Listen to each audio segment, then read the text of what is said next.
I walk through the shadow of death left to fear. This is a journey through the halls of hell.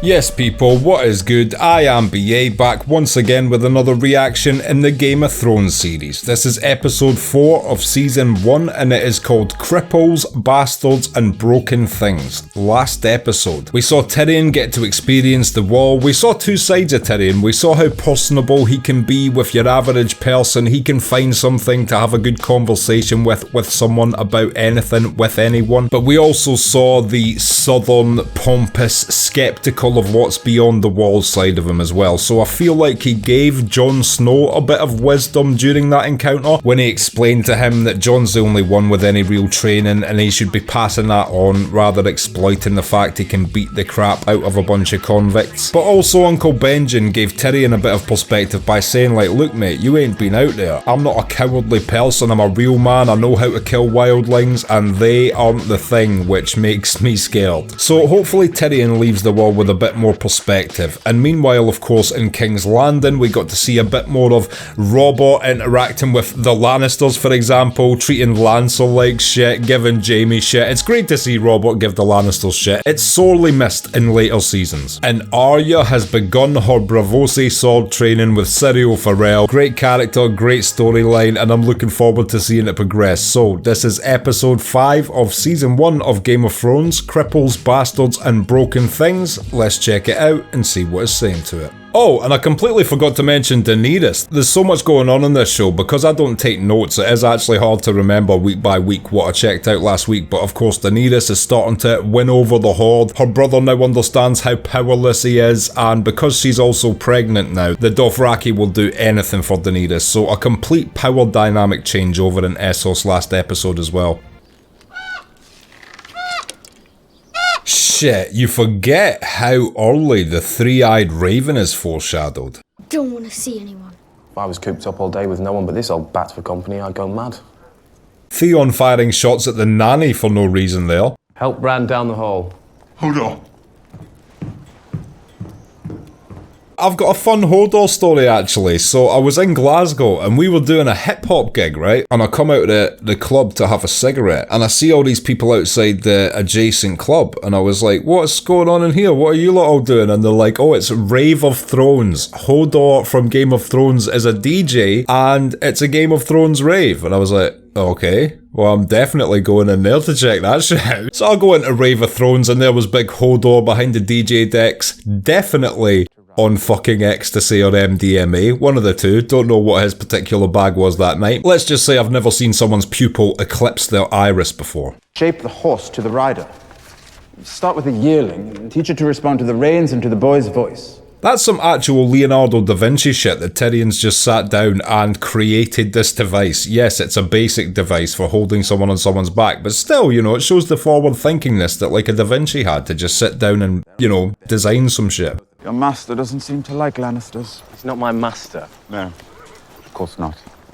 You know what? Fuck you, Tyrion, for injecting the first bit of insulting doubt into Theon's head as to whether or not he is, you know, been brought up by the Starks or is essentially just a traded prisoner. Because that mentality has some severe ramifications for the rest of this dude's life until his death. With all your weight behind it. What in 7 hours is that? They'll need an 8th. What an introduction to Sam. He doesn't even get a human title straight away. He's a that. See what he can do. I forget about that guy. I know he isn't in it much, but he's a right prick for the time he's in it, isn't he?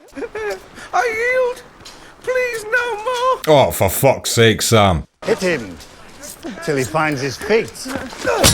When it comes to direct plagiarism from Tolkien, I actually feel like the Samwell Tarly character is probably as close as it gets. It's so similar, even syllabalistically, to Samwise Gamgee, Samwell Tarly, Samwise Gamgee, you know, the slightly overweight sidekick character. I don't know, I feel like this character is incredibly derivative. Obviously, he has his complete unique arc with Gilly and the kid and becoming a maester, etc. But in principle, the setup of his character feels like a rip-off. We're done for today. Go clean the armory. That's all you're good for. This guy's a prick as well. I forget his name, but it's not even that he's a coward, is it? Because he shows himself to be brave in certain moments in the show, but he's just completely wrong in every fucking opinion he has of Jon Snow the entire time, isn't he? I just couldn't. Why not? I'm a coward. I don't know. Some cowards think it's better to be self-accepting that they're a coward and label themselves a coward as a warning to others, but I don't know, man. I think you should try everything in your power to never be a coward. It's a really dislikable personality trait to me and leads to all sorts of secondary, even more horrific things like treachery, lying, fraudulence, etc. And it all stems from cowardness, which stems from fear. I'm not trying to sound like Yoda, but I know you guys know what I'm talking about. You shouldn't call them savages. I'll call them what I like, because they're my people. This is my army. Now, this episode, he is just straight up delusional. Last episode, he should have completely understood exactly where he was in this situation and either kept his head down and looked out for the best interests of Daenerys, who the army is clearly behind, or just left, just leave at that point, you know, try and find a new army, reset back to zero. It's better than, you know, being treated like a bitch and then getting killed. King Robert is fool enough to meet them in open battle, but the men advising him are different. Absolutely love the way they build up the Dothraki in the early seasons. You know how they're the most feared in open combat in an open field, just a Dothraki charge. Wherever they are, just a few flaps of their wings and they're somewhere else. And they can kill anyone. I like this woman's explanation here because it tells you so much about her while she's describing dragons. It's all the things she's clearly been through in her life and the things she wishes she could do. She wishes she could have killed people in her life from time to time. She wishes she could just get up and fucking escape with the flap of a few wings, and that's why she loves dragons. Very clever. I've seen a man who could change his face. And I've seen a pirate who wore his weight in gold. I've seen a man in Glasgow piss on his own kebab just so he could throw it at a homeless guy. Someday, your husband will sit there, and you will sit by his side.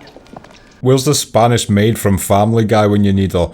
Oh, no, no, no, no, no, no, no, no, no. I've told you 100 times, a direwolf is not... Please shut up about it. Fucking hell, Sansa. I have to constantly remind myself that she is just a kid in this first season so that I don't hate Sansa. She is a low-key bitch in these first episodes, isn't she? Last night we had a tavern riot, a brothel fire, 3 stabbings and a drunken horse race down the Street of Sisters. Dreadful. Sounds like a good night. There's nothing else, my lords. Baelish not even taking his eyes off of Ned when he bowed like a fucking karate black belt. Fuck off, you snake. I took personal charge of his care, but I could not save him. I completely forget about this scene. I wonder if this guy gives Ned any hints as to if it was poison. 14th year of a wound sustained in a bear hunt. As I said, my lord, a ponderous read. Would be a bit boring to read through the whole book. The seed is strong, I think it was. The seed is strong. Yeah, he's definitely doing this intentionally. He knows exactly what he's doing right now. Poison. I don't think it likely that the hand was loved by all. But then, when you hear him talk there, it sounds like he's trying to cover up the poison thing. Did you know that Lord Varys is a eunuch? Everybody knows that. Yes. I wonder how the information ever got out there. Day 2 of the ninja training, let's go. It's a hard fall down these steps. Sirio says every hurt is a lesson, and every lesson makes you better. Sirio sounds like a fucking smart dude. You will marry a high lord, and your sons shall be knights and princes and lords. Tradition's fucking horrible. You know, Ned is being so wholesome as he explains her entire future to her there, as her face drops, foreseeing the future misery. Sir Alistair said I'm to be your new watch partner. I should warn you, I don't see all that well. I mean, to be a watch partner, you would assume that would be a key component of the job. On the morning of my 18th name day, my father came to me. You're going to take the black, forsake all claim to your inheritance and start north. Not sure if you could class that again as tradition clogging someone's judgment, but it's definitely, you know, expectations clogging the love of your own children. Imagine just waking up with disgust at your kid on their 18th birthday. When they're Sam, not to say some parents aren't completely justified in doing that shit, but Sam, you know, he's harmless. Yes, he's overweight, but I mean, aside from being an overweight coward, he's not doing anybody any trouble. I hear you're reading a boring book. Pycelle talks too much. Oh, he never stops. Pycelle doesn't talk too much. Did you know that Varys was a eunuch, by the way? John Arryn's squire. He was knighted almost immediately after his master's untimely death. And while I accused Pycelle of perhaps stirring the pot by even giving Ned that book, it is definitely Littlefinger being the main driving force in causing this division between the families. That one belongs to the Queen. And do you see that scepter? She's one of mine. If you were Ned, you'd be like, why have you walked me through this garden of spies, you fucking little rat? Can we have a conversation somewhere less surrounded, perhaps? Distrusting me was the wisest thing you've done since you climbed off your horse. That is a monumental moment right there, the only honest piece of dialogue Peter Baelish ever has. Congratulations, Peter. Everyone needs one. I'm sorry, I didn't catch your name, sir. Not tonight. I see. Well, it just so happens that I am. As if that douchebag poisoned John Arryn and caused all the rest of the events in this show. Gendry! I mean, has there ever been a more obvious Baratheon in the history of the universe? See that shredded dude standing over the open flames, smashing a hammer down? Think he might have something to do with Robert? This is fine work. It's not for sale. I always wished we got a scene later on where Gendry wore his helmet in a fight. Get back to work, lad. And people say Ned's slow, but I think he realised within seconds it was Robert's bastard there. He might not be book smart, but he's worldly smart. How many do you think are in there with him? Huh? Guess. It is kind of a brutal job for Jaime, because the way he sees it, that's his sister being constantly disrespected. But he also knows in his head that him and his sister are constantly disrespecting Robert, and Robert's kids ain't even his. So Robert might currently be winning the battle, but Jaime's definitely winning the war. Do you remember Thorazamir charging through the breach? With his burning sword. I'll remember that till the day I die. Thoros, that's the guy from the Brotherhood Without Banners with the eye patch, isn't it? Theon. He's a good lad. I doubt it. He's a complex man. Can I leave this with you? The message from Lord Stark. I don't serve Lord Stark. Didn't need to be such a dick to that guy. Yous were actually bonding for a moment there, Jaime. You could have even made a friend. Where have you been? Watch duty. With Sam. Ah, Prince Porkchop. Where is he? Prince Porkchop is a great name. If Thorne puts me up against Lady Piggy, I'm gonna slice me off a side of bacon. I don't even want to know why that guy is at the Night's Watch, but I guarantee he did something absolutely horrific and got sent here, and definitely did not come here of his own volition. No one touches Sam. Yes, a late night direwolf threat. Exactly what that guy needed. Sometimes you have to full metal jacket, bar a soap and a sock someone, you know. You gotta keep everybody in line, and sometimes, you know, while they're sleeping in a bunk bed situation is apparently the best time to sneak attack them and let them know what to do best. Attack him!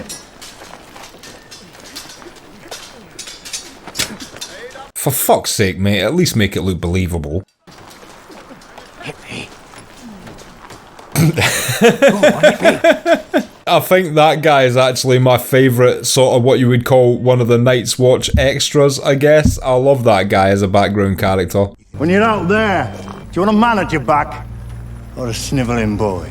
I also see Thorne's point of view there. You want everybody in your unit to be strong. You want everybody in your team to be strong. You don't want to be carrying dead weight. And Sam is definitely not cut out for being a ranger. That is blatantly obvious. But the Night's Watch should also see intelligence in certain people and fast track them to the, you know, behind the scenes roles where they can use their minds. And Sam would have been amazing at that. He would have probably figured out a way to refortify every castle along the wall or something. He's that smart. But they didn't want to utilise him for his mind. They wanted to shit on him for the things that he didn't have. Are you going to dress me now? Please. But this stinks of manure.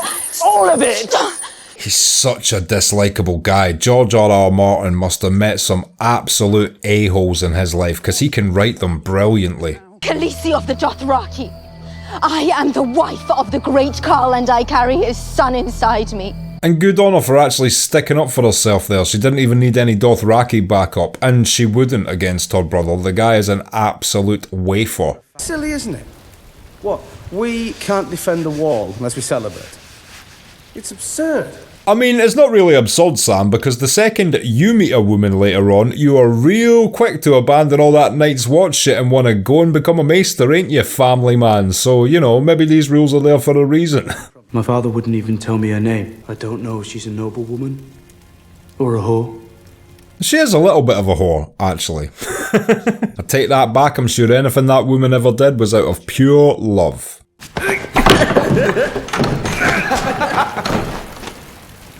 Don't want to be caught playing touch butt by Thorn. Were the days when you just couldn't get warm, never mind how many fires your servants built. I build my own fires. That's admirable. It's a great area because Thorn is such a prick, but when you think about Jon Snow and the privilege he grew up in and thinking winter was bad where he was, of course someone like Thorn would be like, you have no fucking idea what you are talking about. So even though he's a prick, the way he looks down on Jon is kinda understandable. Eating the horses was easy, but later when we started to fall, that wasn't easy. When you hear Thorn talk about winter here, I can understand why some people were like, well, winter came in season 8 and it wasn't a big deal, but the way I interpreted it is, you know, winter was arriving as season 8 begun. So I feel like that winter though would have lasted years, and that's when the hardships start. So you can't expect winter to just begin and then all the stuff Thorn's talking about come true, because that would have happened over years and years and years of this constant cold. The common people are waiting for him. Illyrio said they are sewing dragon banners and praying for his return. That is such bullshit. I don't think you would be able to count one person in the entirety of Westeros who was waiting for that little prick to come over and save everyone. My brother will never take back the Seven Kingdoms. He couldn't lead an army even if my husband gave him one. It's actually quite cool how quick she realised this, because she is very vulnerable and the most naive, you know, we ever see her in season 1. But even she, within 5 episodes, detects that the guy is an unequivocal douche nozzle. Sansa, dear, this is Lord Baelish. He's no An old friend of the family. Oh man, I hate that nanny for even making that introduction. I was very small, and I come from a little spit of land called the Fingers, so you see, it's an exceedingly clever nickname. I don't think it's that clever, actually. It's just a bit weird. Gods, who's that? Sir Gregor Clegane. They call him the Mountain. Just don't memorise his face. He goes through some plastic surgeries over these 8 seasons. The Mountain was never comfortable with his image. It's a plot line that was deleted from the show, but, you know, the Mountain's in constant turmoil, going from keep to find a maester to make his face look more beautiful, and by season 8 he finally has it down. I'd say by season 5, I think, in fact. By season 8 he's back downhill again a little bit, I would say.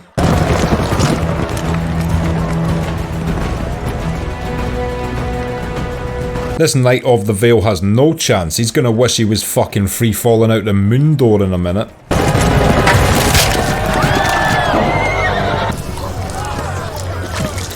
I mean, come on, the moon door is definitely better than that. And what's also fucked up is, that was the guy that poisoned Jon Arryn, so that was actually an assassination under the guise of a joust, but the Mountain did mean to kill him there. Has anyone ever told you the story of the Mountain and the Hound? Yeah, you have, twice before, but I've listened every time and I'm listening a third time. The Hound was just a pup. 6 years old, maybe. Oh, that's a perfect age to like toys and stuff like that, I guess. Gregor found his little brother playing with a toy by the fire. Checks out. Held him there, while the boy screamed, while his face melted. Boys will be boys. I won't tell anyone, I promise. No, please don't. I'm afraid all the knights in King's Landing would not be able to save you. What a manipulative lowlife he is. Imagine just getting pleasure out of terrifying a 13-year-old child. I thought we might put what happened on the King's Road behind us. And forcing you to kill the beast was extreme. You can't do something absolutely horrific and then go, oh, what am I like, after the fact. Like if Hitler had came out and been like, yeah, I know, you know, the 6 million Jew thing was a bit extreme, but, you know, we do extreme things when sometimes we feel extreme. Shut the fuck up, Hitler. Your older brother was trained to lead and you were trained to follow. I was also trained to kill my enemies, Your Grace. I love that counter to that, because she's just trying to reduce him with that sentence, and he's letting her know, like, look, I might not be a deep, schemy, politically person, I might not want a lot of power for myself, but I certainly know an enemy when I see them, and I'm adept at dispatching them. That's surely all you need to know about a person. How are you going to try and power play someone like that? I'm sorry, my lord. We're full up.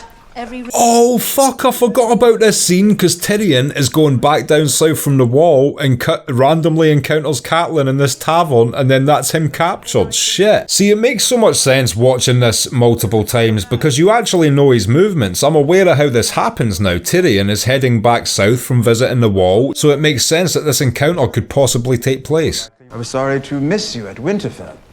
Lady Stark. I love the respect that some people just give the Starks throughout the North. Lord Hoster Tully of Riverrun. The Red Stallion was always a welcome sight at Riverrun. I wish this level of loyalty existed more in the modern world, man. Families having one another's backs for thousands of years and shit. It's a beautiful thing. Lord Walder's well, my lady.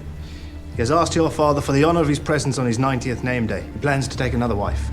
Lord Walder is a no good piece of shit. Came into my house as a guest. And there conspired to murder my son. Poor Tyrion as well. He knew there was more to what happened to Bran. He was the one on the Lannister side actually thinking about trying to get to the bottom of it.